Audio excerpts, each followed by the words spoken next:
Excellencies, distinguished delegates, ladies and gentlemen, good morning, and I should welcome you all to this opening session of the World Water Organization conference. I'm honored to chair this opening session. On my right side, I am joined by His Excellency Deputy Secretary General Yara, to pronounce correctly, who is the Under-Secretary General for United Nations. On my left side, Dr. Harold O, who is the Chairman of the World Water Organization for this session. And on my right side again is His Excellency Mr. Rita Alamu Nega, the Chargé d'Affaires of the Ethiopian mission to the United Nations. I don't want to make too long comments here, but as we all appreciate, this conference is being held under the very critical circumstances where, according to the very latest information, 97.2.5 actually % of the population on our earth, they don't have access to the world water. 98.5% of the water is basically salted water, and that we cannot use either for drinking or for irrigation purposes. Out of this, you can imagine that we have almost 6.5 billion of population in need of decent, normal drinking, safe water, I should say. 2 billion are out there who do not have access to safe drinking water. I don't know, as so many other things, sometimes humanity turns blind to some of the very vivid realities, as you can imagine, and I think this is one of them. That's why I appreciate that we have this conference on this very dire need and this significant topic. And with these notes, I think that I welcome you all, and I'd like to ask Professor Dr. Harold O, the Chairman of the World Water Organization, to just make his welcoming remark to this session, this conference. Professor O. Excellencies, distinguished delegates, ladies and gentlemen, I am very pleased to welcome you all on behalf of the World Water Organization to this international gathering at the United Nations. This high-level conference on water and global health at the United Nations has brought together distinguished leaders from governments, the private sector, academia, and civil society from developing and industrialized nations to address the water and global health issues and related challenges, with a view to explore effective mechanisms for greater international understanding and cooperation. Today, large number of human populations are without safe water source or adequate sanitation, and the situation has turned into a global crisis. The lack of access to safe water and sanitation are the leading causes of morbidity and mortality in many regions of the world. The access to improved water and sanitation are crucial for the well-being and prosperity of the people and communities. On a policy level, water capacity building makes a good business sense because it reduces public health costs, helps local economic growth, and can potentially lift communities out of poverty and the life of misery. Therefore, the conference today is another significant step as part of an ongoing global dialogue for finding effective ways and means to move forward our ultimate goal of providing safe water and adequate sanitation to every man, woman, and child on earth. I hope that the ideas explored in this conference shall help bring about the necessary changes in thinking and policies, and shall bring home the urgency to effectively respond to the global challenges with regards to water and health. While I am looking forward to a very constructive discussion during these 2 days at the United Nations, I welcome you all once again and wish you a great success. Thank you. I thank Professor Dr. Errol Ho for his opening remarks. Now, shall we go to the second point of the agenda for this session, which is His Excellency Mr. Rita Alamo Nega, the Charge d'Affaires of the Permanent Mission of the Federal Democratic Republic of Ethiopia, to make his remarks. I should say here that the Federal Democratic Republic of Ethiopia has been generous enough in kind to host this conference as one of the major sponsors, which we here very much appreciate. Mr. Charge d'Affaires. Thank you, Your Excellency Ambassador Waheed. Distinguished guests, ladies and gentlemen, it's indeed a great honor and privilege for my delegation to sponsor this high-level conference on water and global health, a conference which is believed to be of paramount significance and timely. Mr. Chairman, a little more than 2 weeks ago, the United Nations held a high-level interactive dialogue to observe the World Water Day. The dialogue, which also marked the midpoint of the Water for Life decade, was an opportune forum to highlight the connection between water, sanitation, and climate change, and disaster risk management. The dialogue clearly conveyed a critical message that sustainable management of water resources is vital for economic growth and achieving all the Millennium Development Goals. Be that as it may, it was reported that the international community, though it is on target to halve the proportion of population without access to safe drinking water by 2015, is likely to miss the related goal of achieving basic sanitation level. With over 2 billion people currently estimated to lack sanitation, the international community is likely to miss the Millennium Development Goal on sanitation by about 1 billion people. In Africa, the picture is extremely worrying. Despite considerable endeavor exerted by many African countries at the national level and the great number of initiatives taken to address the issues of water management, progress in reaching goals to halve the number of people without access to safe drinking water and adequate sanitation is low and uneven. Apparently, 340 million Africans still lack access to safe water, and 580 million do not have access to basic sanitation. 7 of every 10 rural people have no access to a toilet, while 884 million people use unimproved water sources. Mr. Chairman, the challenges are obvious: lack of capacity, finance, and political will to implement the decisions and other actions recommended by numerous conferences and meetings are our main weaknesses.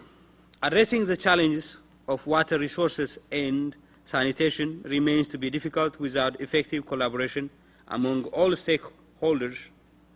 Practically speaking, lack of cooperation hinders developmental activities in many poor nations in the world.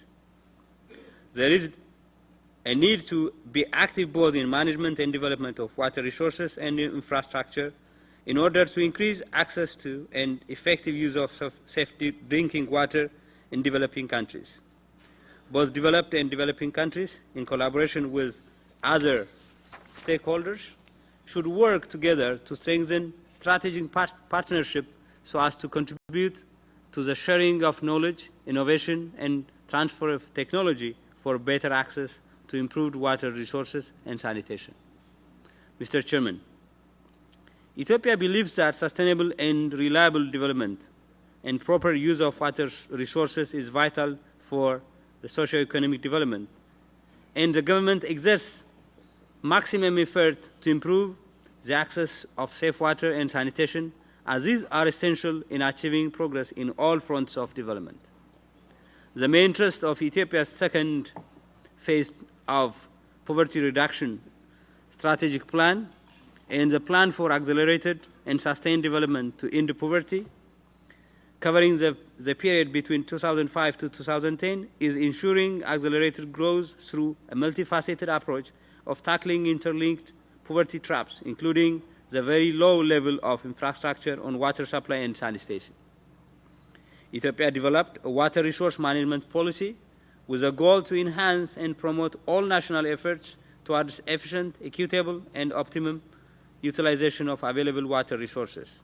By and large, the policy provides impetus for the development of water supply, for human and animal consumption, for industrial and other uses in terms of coverage, quantity, reliability, and acceptable quality of taking the existing and future realities of the country into consideration. Since 2001, the water sector strategy was developed to use as a roadmap towards realizing the fundamental principles, objectives, and goals of water sector policy. The government's commitment to the improvement of the sector was further embedded through the preparation of Water Sector Development Program in 2002 and the Universal Access Plan in 2006, providing a policy framework with a 7-year time frame with an aim to increase rural access to potable water from 35% in 2005 to 98% in 2002 by constructing 149 new schemes and rehabilitating the existing 48,510 schemes. The program also aims at increasing rural access to latrines from 17% to 100% by constructing over 30 million latrines. The government adopted National Protocol for Hygiene and On-Site Sanitation to consolidate the efforts both at the national and regional levels with a view of improving the implementation of the strategy for hygiene and sanitation. The significant increase of the access to clean and safe water supply demonstrates the political will of the government in changing the current situation. However, coverage levels for water and sanitation is still at a low level and much remains to be done. In addition to this, water quality is another problem which sometimes leads to the outbreak of water-related epidemics. Over 3/4 of the health problems of children and some of the communicable diseases in Ethiopia are estimated to originate from the environment. In our attempt to reduce the existing rate of morbidity and mortality caused by lack of safe water and adequate water resources, poor sanitation and hygiene in domestic use, the major focus of the government has been on disseminating water, sanitation and hygiene agenda throughout the country.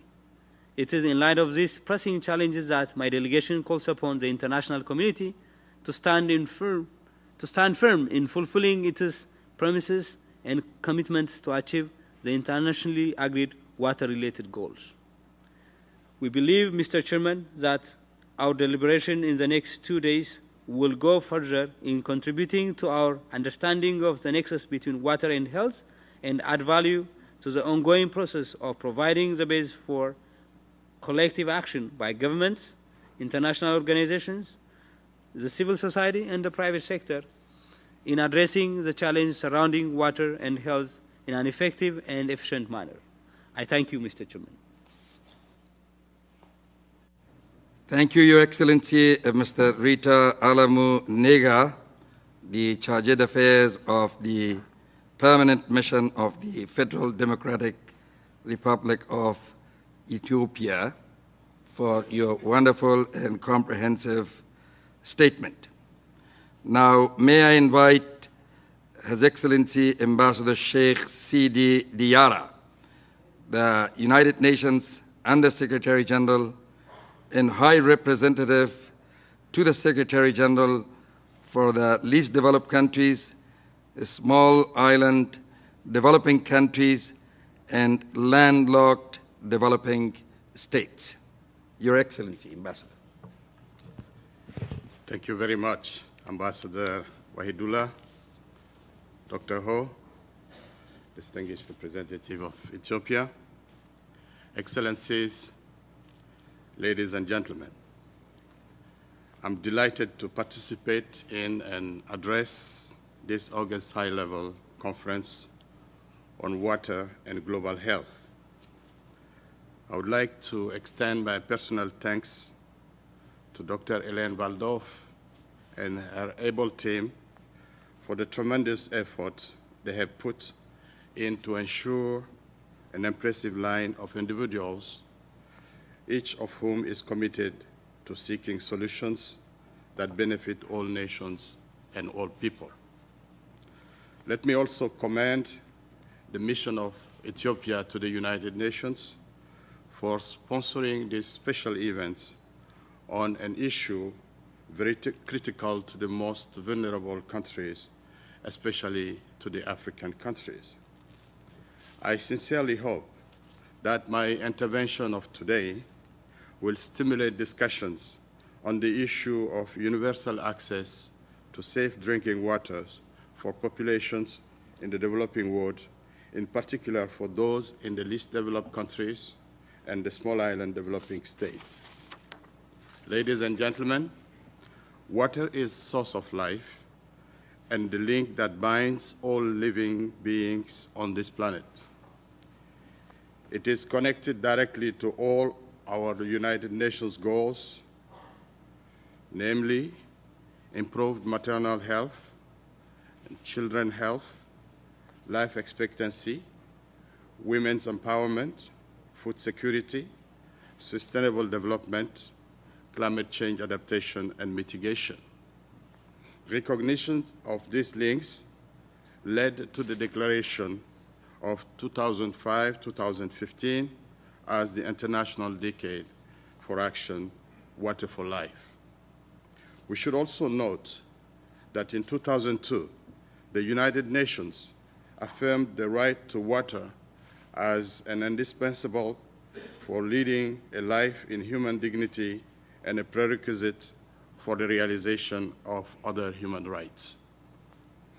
Given its significance, it is no wonder the United Nations established the Millennium Development Goal number 7, and in particular the target number 10, which calls for the reduction by half and by 2015 the proportion of people without sustainable access to safe drinking water and the basic sanitation. Distinguished participants, I'm pleased to report some promising progress. Just last month, a joint monitoring report by the World Health Organization and UNICEF highlighted that 87% of the world's population, or approximately 5.9 billion people, are now using safe drinking water sources. In other words, the world is on track to meet or even exceed the drinking water target of the MDGs. This is indeed an encouraging development, especially given the vital importance of water and sanitation to human health and the well-being and their role as an engine of development. The question now lies in how to accelerate progress toward achieving the MDG targets, and most importantly, how to leap a step further to ultimately achieve the vision of universal access. Sadly, for the world's poorest citizens, the right to safe water and adequate sanitation remains elusive. A brief look at the statistics show that 884 million people still do not use improved source of drinking water. Sub-Saharan Africa accounts for over a third of that number and is lagging behind in progress toward MDG targets, with only 60% of the population using improved sources of drinking water. For families without drinking water sources, it is usually women who go to the source to collect drinking water. Current data show that more than a quarter of the population in several sub-Saharan countries take longer than 30 minutes to make one water collection round trip. Ladies and gentlemen, water-related diseases are the most common causes of illness and death among the poor. Half of the people in the developing world suffer from one or more of the main diseases associated with inadequate provision of water supply and sanitation services. Every 20 seconds, a child dies from a water-related disease. 1.8 million children younger than 5 years each year. This alarming figure is from a new report of the United Nations Environmental Program, which says millions of tons of solid waste are being flushed into water system every day, spreading diseases. I firmly believe that the importance of safe drinking water and basic sanitation to the preservation of human health, particularly among children, cannot be overstated. Indeed, this is a silent humanitarian crisis that each day takes thousands of lives, robs the poorest of their health, thwarts progress towards gender equality, and hamstrings economic development. Ladies and gentlemen, realizing the health-related MDGs, particularly those targeting child mortality and major diseases, will require a dramatic increase in access to safe drinking water and basic sanitation services for poor women, men, and children in developing countries. It will also require changes in behavior and attitude, particularly with regard to hygiene, a critical but often overlooked element in discussions, usually dominated by questions of access and service provision.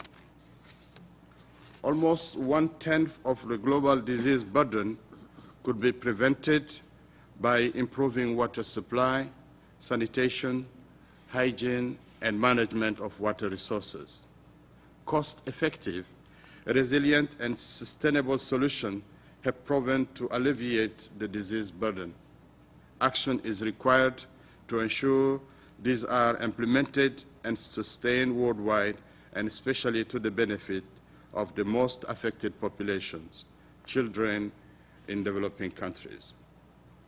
Undoubtedly, ensuring poor people's access to safe drinking water and adequate sanitation, and encouraging personal, domestic, and community hygiene will improve the quality of life of millions of individuals.